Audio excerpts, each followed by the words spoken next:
Assalamualaikum warahmatullahi wabarakatuh. Alhamdulillahirabbil alamin. Asyhadu an la ilaha illallah wa asyhadu anna Muhammadar Rasulullah. Allahumma sholli ala sayyidina Muhammad wa ala ali sayyidina Muhammad. Jamaah rahimakumullah yang Allah cintai, sebelum jauh melangkah membahas tentang taat, perlu diketahui terlebih dahulu apa itu taat. Taat diambil dari kata berbahasa Arab, yaitu to'atan, artinya tunduk atau patuh. Tunduk patuh terhadap apa? Terhadap segala perintah Allah yang Allah perintahkan, pun juga menjauhi larangan yang telah Allah larang.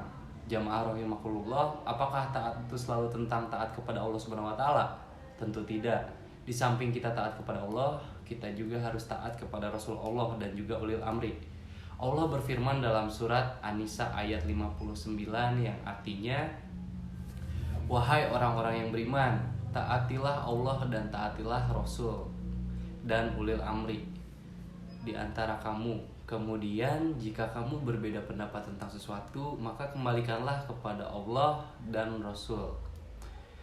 Jika kamu beriman kepada Allah dan hari kemudian, yang demikian itu lebih utama bagimu dan lebih baik akibatnya, jelas tertera pada ayat tersebut.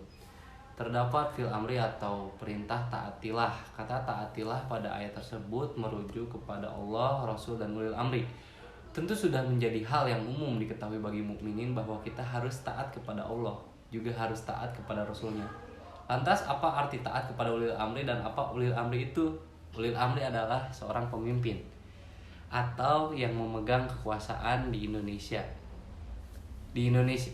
Memegang kekuasaan di Indonesia sendiri, ulil amri kita adalah presiden. Di bawah presiden mungkin banyak menteri sampai ke ulil amri yang terkecil seperti RT atau RW.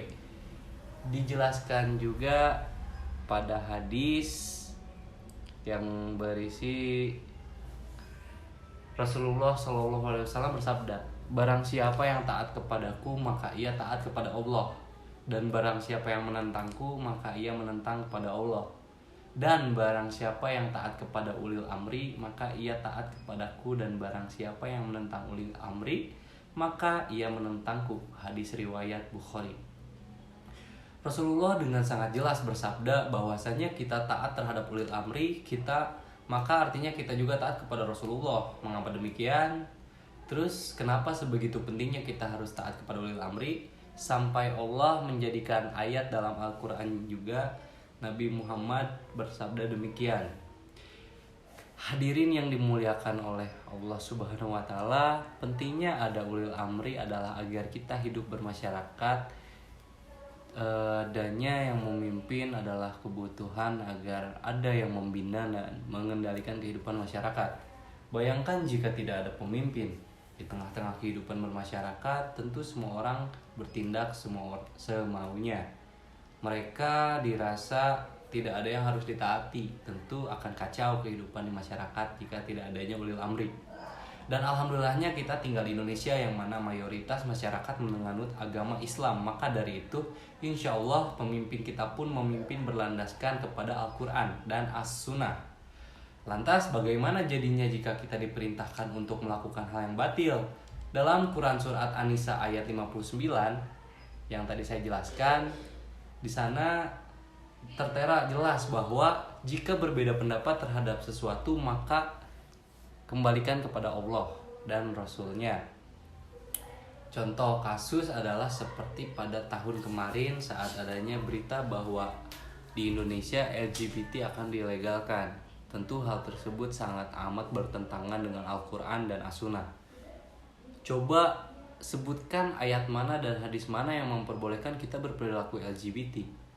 Maka dari itu, jika terjadi hal tersebut, kita kembalikan kepada Al-Quran dan As-Sunnah. Terus apabila kita tidak satu pendapat terhadap keputusan ulil amri, apa kita akan berdosa juga?